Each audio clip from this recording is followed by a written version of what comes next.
Good evening, everyone. System Chalk here with the 23rd episode of Cultist Simulator Book of Hours, our first YouTube series. And we may be sick, but it is helpful for cataloging, so we're going to study through the night. And I don't plan on keeping so I don't want to delay the recovery any longer than I have to, but it is kind of nice to be able to, just take advantage of the less costly way of cataloging some books. It has arrived at a reasonably good time just because we're going to be able to get the remaining Nocturnal and, Solar and Dawn books. So we have the Twin Serpent Tantra. This is an 8 knock mystery, so that's probably a bit difficult for us to read right now. I'll make a new area up here. And I'm a little worried that the game might be overpowering in terms of volume. It's louder for my headphones, but in terms of the levels, they shouldn't have changed. So, as always, if things are a bit overpowering, it's sometimes hard to tell from comments because I do know that some people just will take, they'll have settings on their computer that makes it difficult to hear, but they're not necessarily related to the broadcast. But if there is a case where the voice is being overpowered by the game, there have been a couple of cases where I need to adjust them, and in the end, the YouTube settings are a bit different from the Twitch ones. So I do my best, but if things aren't working, just please let me know. Okay, so we've got a new room, the Pale Chamber. In the time of the dwarfs, this magnificent bedroom was reserved for the Baron, or in Lady Ava's time, the Baroness. Ava had the whole room redecorated in black as a gesture of permanent mourning for her father Valentine, or, according to ribald rumors, to set off her own paleness for her lovers. It was Kitty Mazarine much later who freshened the furnishings and made it the Pale Chamber. This is a curia room, and we get to see Thyrza Blake. This bust is carved from malachite. Now, I seem to recall, I think they said that she was the 7th librarian. I'm just trying to remember the book that said that. I believe it was the Barry book. Thyrza Blake, 7th librarian of Hush House. So, because we at least tried to read that, that's one that we can reliably put in place. 7th librarian, right here. And we've got Self-Born. A furry cloven-looking foot reaches towards a mirror. Its reflection is a bird's claw. We have Armagnac 10. We haven't really been taking advantage of that lately. We've got a fireplace. We've got the sea green sofa. Here, Lady DeWolf would weave her intrigues and satisfy her secret craving for sentimental novels. And the pale bed. 7 generations of DeWolf slept here, as did Kitty Mazarine, who never cared much for tradition. And I think that's... Oh, yes, this is actually one description I quite like. Daybreak Clock, a particularly unrepentant example of the Rococo style of the mid-18th century. So the Librarian's Quarters doesn't take a whole lot. In this case, it's actually just 3 Forge, 3 Heart, 3 Lantern, or 3 Scale. We can really do this whenever we want. This is just a matter of bringing in Mrs. Kill with some core. Maybe what we'll do is we'll wait to see what the... We'll see what the weather brings today, but that may be what I do. In fact, I could probably use my Arab... I couldn't use Arab twice over because then I would need to use the core again. But either way, a nice little bonus for us. And Oriflammes is offering us something, so we can get the White Book of Brittany. Now, that would take all of our Spintria. I'm not quite ready to commit that yet. Particularly because it's a 10 winter. So it might be something I want to try and pick up in the future, but right now it's a little too much for me. I'm going to use this as sort of an overflow. Actually, you know what? No, I'm still going to use this upper room for... So 26 enticements, 7 torments is too difficult for us to handle, but doesn't mean that I can't place it down. We'll catalog another solar period book. And we've got a cloudy day, so this doesn't really give us too much to work with in terms of aspects, but, on the margin, one moon, one moth may still help us out. So the sea does not regret. Now, I think I'd said that I would be able to use that at Ava's desk with Desires and Dissolutions and the lunar globe, so we'll do that right now.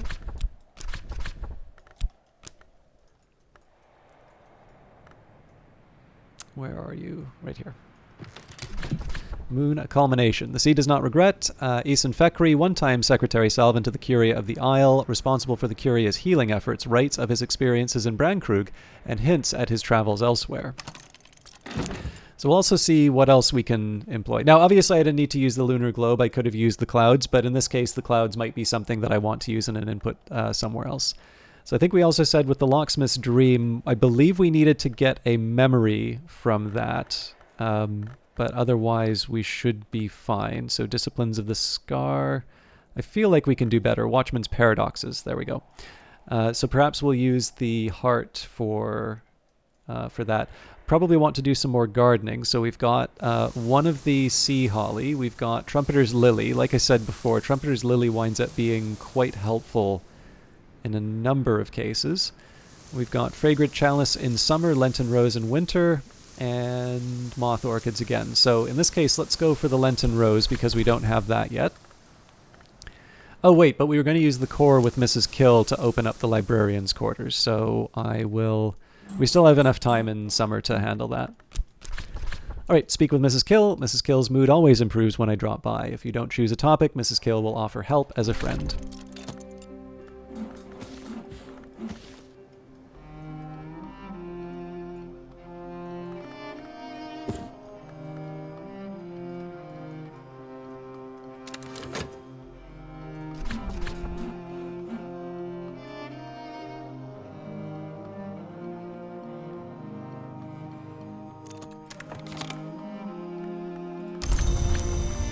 Alright. And yeah, I think the librarian's quarters makes as much sense as anything, so we'll talk with her about core. Everything goes easier with a song, boosts heart and grail. Now, there is a question in terms of where I get my lantern from. And following the habit that I've built... Maybe Stolen Reflections. Damascene Traditions of the House of Leith and 8 Sky text, so that's going to be a bit tricky for us to read. So in the interests of building out my understanding, let's try the most likely... So Locksmith's Dream, Stolen Reflections, I suspect has the revelation. The 4th volume of Teresa Galmier's expansive work, no longer a discussion of the dreams of artisans, but a valuable survey of other works. The tone is calmer than that of Trespasses, but occasionally fearful, even paranoid. This volume was published in 1926, but almost immediately recalled and pulped by the publisher at the request of the author, or possibly the authorities, depending which story you believe. A few copies survive. Now, given the fact that I don't have that much to do with Mrs. Kill right now, we are going to open up the librarian's quarters.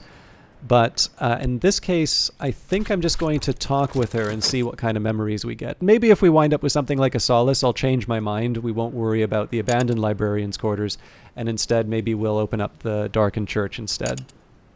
But either way, I have more elements of the soul with which to do things, so we've got plenty of options.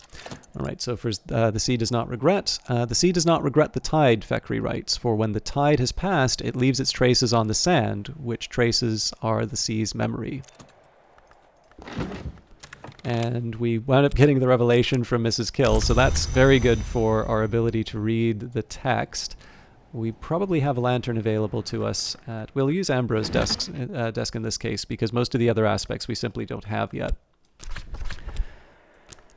So not exactly how I was planning on reading this, but I'm not going to complain. So The Locksmith's Dream Incursus, the 5th and final volume of Teresa Galmier's notorious work, which began as an examination of the parallels in mystic dreams of artisans, but became an account of her own occult journey. This volume was never published, nor apparently ever written. And we'll do the same trick with Mrs. Kill again.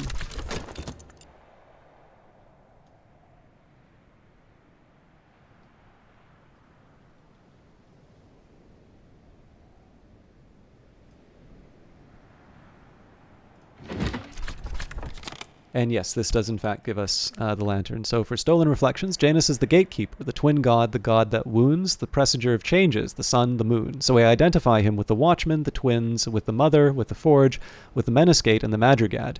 He cannot be all of these, can he? The Flamines knew the church, knew the dry land, knew Elagabalus. Is he then synthesis, or is he something else? In Gallicaea, they called him Aeneas Lamius, but the Obliviots are notorious for their slanders. Janus, they say, Janus has, they say, not one face but two, to which I reply, why only one? Why only two? Hirschholt and Coseley, according to Thomas Love Denman, once agreed that Janus was all the gods and none, but later Hirschholt described him as all the gods, and Coseley favored none. Denman was a silister dilettante, but this rings true of them both. Okay, so that's a 4 sky text. We should be able to read that with the, Furs and Feathers, which is around here somewhere. Probably Applebright Euphonies as well. But we'll continue to catalog the books. So this book was probably written around the time of Hush House's Solar Gothic period, roughly between the 1000s and 1500s. If I examine it, I can learn more about what knowledge it might contain.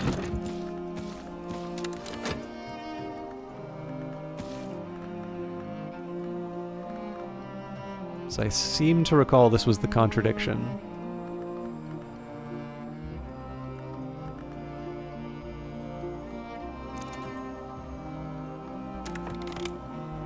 Did I misplace...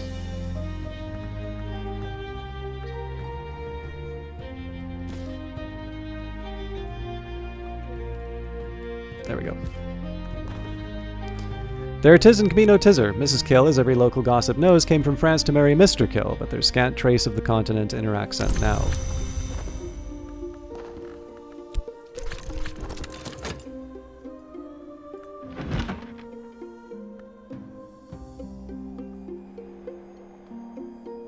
So I'll read this start to finish again. I've been reading a few different texts.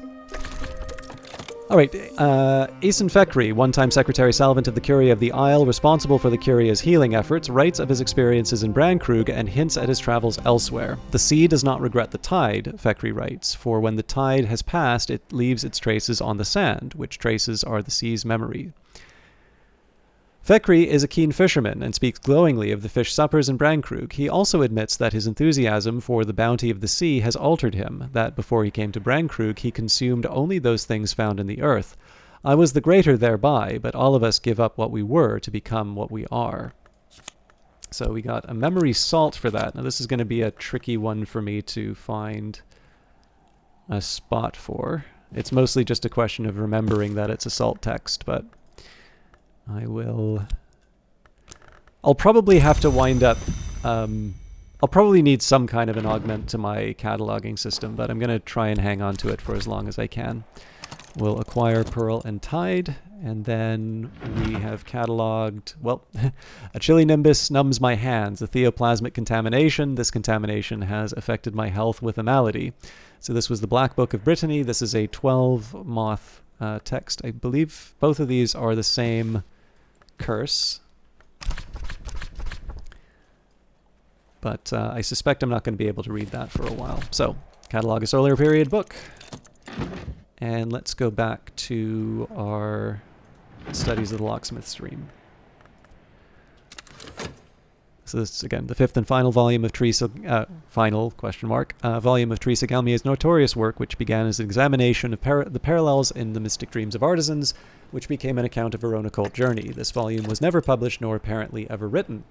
The law goes back all the way to stone. The keys cannot be held or owned. This had, I believe, the unexpected consequence that those outside the law may hold and own them. But even they cannot keep them. And of course, a key is no more physical than a spirit, but a spirit may be housed in a body, and I have touched a key with my own hands. There it is in Camino Tizzer. Mrs. Kill, as every local gossip knows, came from France to marry Mr. Kill, but there's scant trace of the continent in her accent now. So, this is a good one, because if we add the Solace, we can get her up to level 6. So as nice as it would be to raise her to... So, again, it would be nice to get the abandoned librarian's quarters, but notice here, just by talking with Mrs. Kill, we've gotten a memory. We didn't need to use up an element of the soul. We didn't need to use anything to be able to make that happen. And so as a consequence, I'm just one step ahead in terms of doing something useful with my follower, and then the next time I'll just be able to use the core, or maybe even a memory, to open up the librarian's quarters. But for now, we'll head to the darkened church just because it's immediately available to me. The other thing, of course, is that the librarian's quarters doesn't get me access to any more rooms. It's just kind of an ending point, and it'll have, I'm assuming, some text. You can see the sort of the bookshelves here, but again, it's just I always tend, where I can, if I have the ability to take a more difficult room, I usually take that opportunity. Now, I should sort out what I want to do with my Arab and my Fet today. So we do still have the Book of the Centipede. We do have... Nope, none of these are rows. So I'm curious if I've got a tricky moon text I might be able to take advantage of. So if we take a 10... Well, we would need Trist for that, so our best bet, 4, 5, 7. I don't really think that's all that credible of a chance. Now, Exorcism for Girls, if I were to take the Arab, if I add Disciplines of the Scar, so that gives me 3. The Contradiction, yes, we can in fact read this. I just think I wind up using up my Arab over the day. Okay, so here's what we're going to do. I'm cataloging for 11 seconds. Here's what I'm going to do. I'm going to use the Fet to go beachcombing. Maybe we'll use something a little simpler, so Sickle and Eclipse. Gather in Summer, what has the sea seeded today? And then I will use the Health to get the Contradiction. So we may be a little bit late with the Arab, but I figured just acquiring more things is a little more useful to me in the long run. Okay, this is Observations on the Peacock Door. We'll put that in the overflow. Again, I'll work out a better system for all of my books, but for now I'm sorting out. All right, I've already mastered this, but I could reread it and perhaps recall a memory. So this is to enable a reading of Exorcism for Girls. And another leaf on the Tree of Wisdoms. The depth of the sea, the waves upon the shore, and the memories of their withdrawal.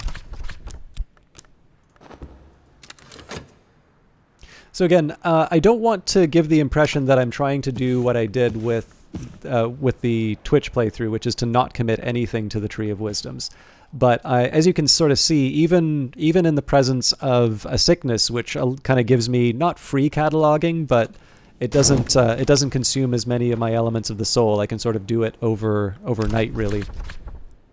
I just have a lot of stuff to do, and I don't really feel a limitation in terms of I'm starting to get into a few texts which maybe are a bit more challenging than what I can handle, but with all of the cataloging and all of the different rooms, I'm not really feeling the bite yet of not having enough elements of the soul. Once I do, then I'll start committing things. But the nice thing about this approach is that it's still given me some higher level items. So when it becomes decision time to sort of place things in the Tree of Wisdoms, I'm going to be able to make some educated choices in terms of saying, okay, these are the ones which are, a little bit higher, so I can put them higher up on the tree. I do have a slight fondness for Bosk here just because it winds up being attached to the Bee Silk Journal, but I can gain that flexibility without having to play around too much with the way lessons work. Because the other thing too is that there's two things that I want to try and accomplish with the Tree of Wisdoms. One is, of course, to gain the elements of the soul, and just to be able to sort of climb up it and get all of those things. But I do also want to craft with these skills. So one of the drawbacks is if I'm only focusing on leveling up skills that are related to the Tree of Wisdoms, that may be putting me on paths that deny me certain crafting materials that I would find very useful. And as you can see, I haven't really engaged that deeply with crafting so far. It's a small... For me, it's one less thing I need to keep track of if I just wind up attaching the memories to their existing skills. And right now, there's no penalty for me doing that because I'm not you know, I'm not taking a lesson and applying it towards something that, you know, doesn't maybe give me the value that I would, that I was hoping for. But once I start committing things, obviously I start constraining. And there's nothing saying that if I were to, let's say, commit Applebright Euphonies, and I then turned around and said, okay, you know what, this is committed, but this winds up giving me something really helpful that I want. There's no rule saying that I can't upgrade that skill even further, just its placement in the Tree of Wisdoms has already been established. So we'll see. Again, the engaging with the Tree of Wisdoms is something that I want to do, but it's something that I want to do on on my own terms when I actually need them. And right now, preserving the option is something that gives me a small advantage. The law goes... oh, we already read this.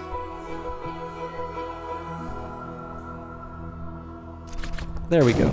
So the Legions hold the keys. I had thought the Legions only, old and powerful transgressors of the crime of the sky. But I begin to understand that the crime of the sky is more even than it seems, and why a twin, who unite what is not to be divided, might accept Elysian as her name. Okay. So this gives me glaziering and lightsmithing, and a confounding parable. So my guess here...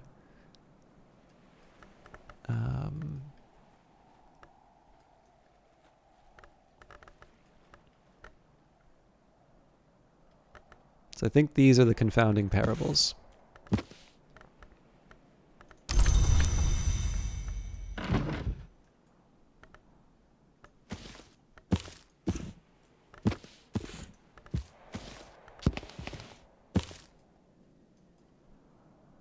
There's proximity to hopefully indicate that these are the intuition, or what I believe are the intuition pile, but I don't want there to be confusion about confounding parables at this point.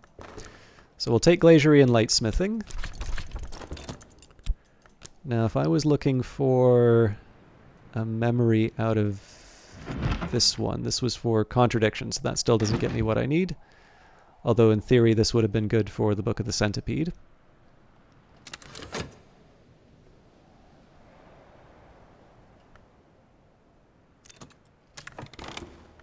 Okay, this tool has boosted their aspects appropriately. We'll see this out to the bitter end. We might as well keep talking with Mrs. Kill until we finish the day's work. And yeah, I think the Arab is going to wind up locked up for a bit longer. But given that I get another book out of that, I think I can live with it. So we'll use Ava's desk for this. We'll take Exorcism for Girls. I happen to know this one gives us a fear. We will attach that to Disciplines of the Scar. We'll use the Contradiction. And finally, we will add the Cucurbit Barrette.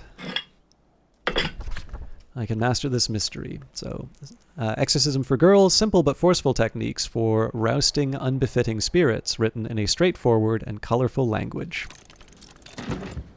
Okay, so we're back to cataloging duty for the health. We don't have much else to do with our elements of the soul. And again, just this kind of steady drip of cataloging has gotten us... Whoops! I can't remember where this one goes. You are now...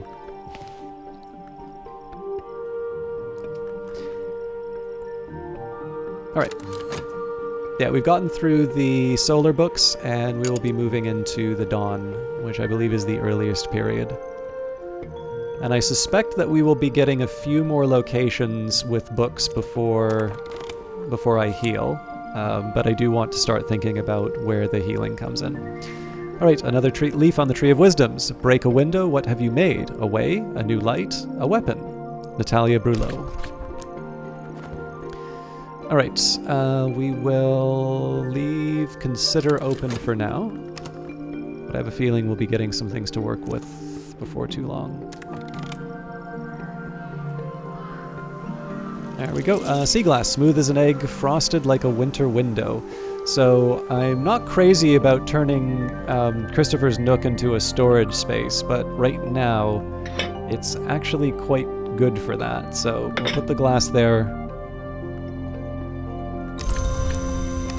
at least for a start.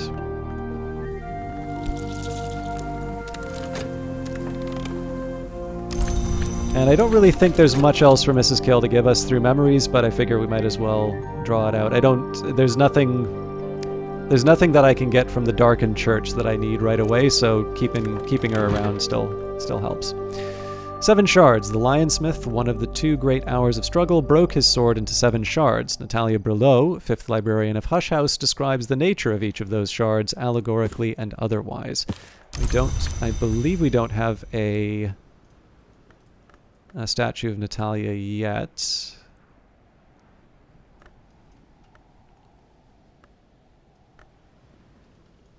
I know I have it in my other playthrough, but... Alright, back to cataloging.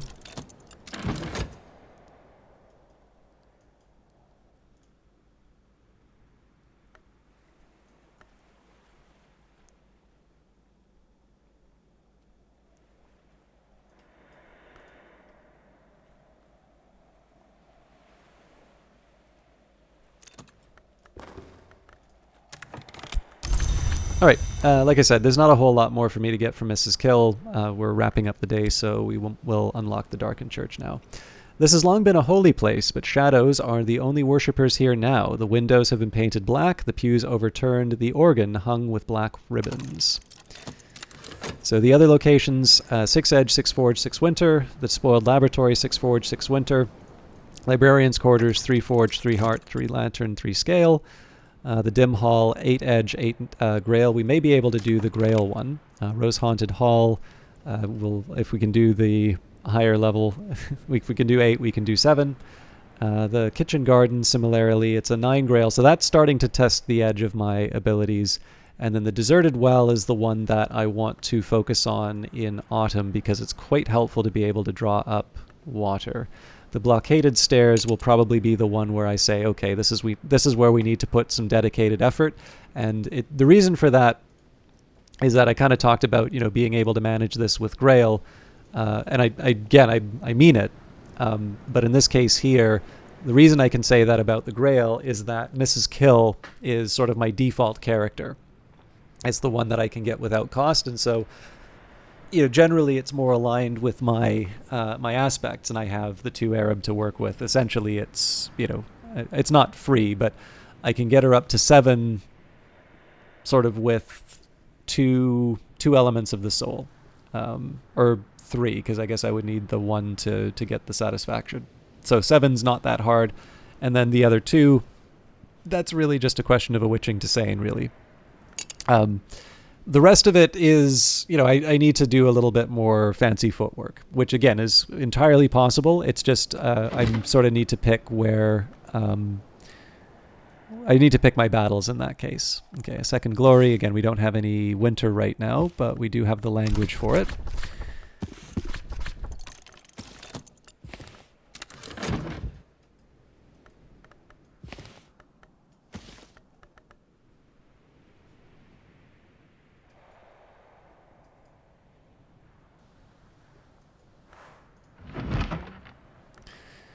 Okay. Exorcism for girls. Blake seems uncertain at points on whether techniques are intended for use by or on girls. She clearly regards children as a nuisance. So like I said, the worry here is that we're going to occupy our Arab overnight. I've sort of accepted that this is what's going to happen, and I have plenty, of elements of the soul to work with, so I'm not too fussed about it, but... Alright, we've got Nin's Cages, Bruges text illuminated. This is in a language I don't understand, so we'll put that in this room. This is the pop-up book. And we will read our last Solar Period book. This book was probably written around the time of Hush House's Solar Gothic period, roughly between the 1000s and 1500s. If I examine it, I can learn more about what knowledge it might contain. And we're getting close to the end of our time together, so I think we'll see. We'll describe the rooms. We'll get to the morning, and then we will. Oh, very nice. We did actually get the. We did wind up getting the the text anyway. But yeah, we'll wrap up our work, and then for the next day's episode, we can just do that fresh. Thyrsa's advice on the shapeless wood things known as raw prophets is typically practical. 1. Discourage them with buckets of water as close as possible to freezing, and let the smoke end with the smoke of dried lemongrass. 2. Under no circumstances kiss them or receive kisses from them. 3. An effective formula is provided for laundering clothes stained with prophet slime. So this gives us another sickle and eclipse, and a fear memory. So I believe we had... The 7 Faces of Icarus was also a fear text. It's a little bit of a shame here that I didn't have an Arab to throw at Sickle and Eclipse, but we'll be able to get that from our heart. In fact, I'll probably do that right away. And then I did say I was going to describe the church. So the nave of the Abbey Church. For 1,000 years, the unconquered sun has been worshipped here in all his aspects. Though since the heresies of the intercalate, many of those aspects are considered distinct hours in their own right, and the sun's death and birth are both now celebrated. The Abbey Church used to be more golden, but many of the valuables were lost at the Abbey's dissolution, including the original stained glass. These magnificent windows are of recent manufacture, financed by the 8th librarian Green, who was a believer of the Second Dawn variety. So this is from the Solar Gothic period. From the 11th to 16th century, the Sisters and Brothers of St. Brendan's dwelt on the Isle. It was a holy place, a wealthy place, and a centre of learning, though a surprisingly obscure one. Then, in 1534, the Bronze King Henry dissolved the foundation, exiled the brethren, and gave the Isle to the family de Wolf. And here we have stained glass window, the watchman, the way is lit for the willing and for the unwilling, lantern. The Meniscate, what is within without, what is without within, moon. The sun in rags, when it ends, it will be a beautiful ending. This is winter. And the Madrigad, whatever is not necessary shall be quenched. If you would like, I can't remember if I said this during the music room episode, but you can make a guess here for the organ. We'll look at that in a little bit. We have 3 solar period books to catalog. We'll deal with that in time. We have the uncomfortable seat shaped to assure the attention of the faithful. Different from the atrium chair, reserved for latecomers, non-believers, and the pensive. We've got a small candlestick, simple elegance, a vase of lilies, an elegant ornament with nectar and winter. We have the solar altar, so something telling here of the aspects. The sun in splendor is the hour which was sundered, the hour which is not conquered, the hour from which proceed all other hours of the day, or so the church teaches. So this will upgrade hushery. Actually, if I recall correctly, my apologies to those of you who asked questions in the comments and basically just in anticipation of handling them in the next video. It'll usually be that these are recorded a week previous, depending on the episode that you're looking at, and so my responses may not be as urgent or as quick or as urgent as people may want. But just on the odd chance that other people, whether they saw the comment or are curious about this, so this is tied to a question that came up about how to upgrade elements of the soul.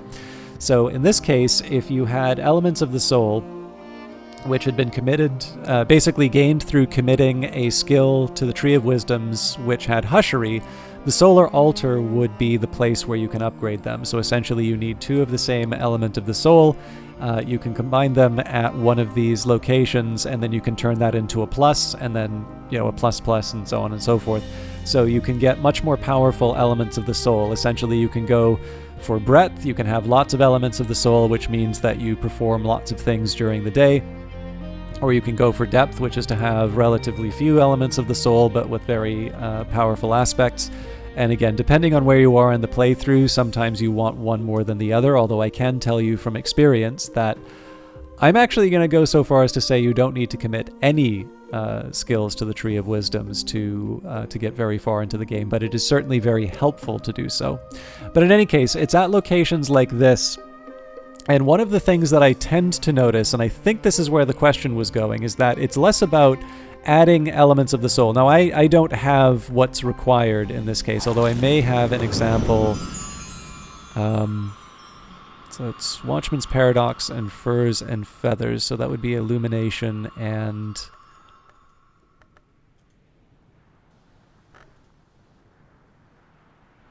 Yeah, so attuned Faust and attuned Fet. I'm terrible at remembering the relevant memories. Oh, there we go, Nyctodromy. So this would actually be a good example of it.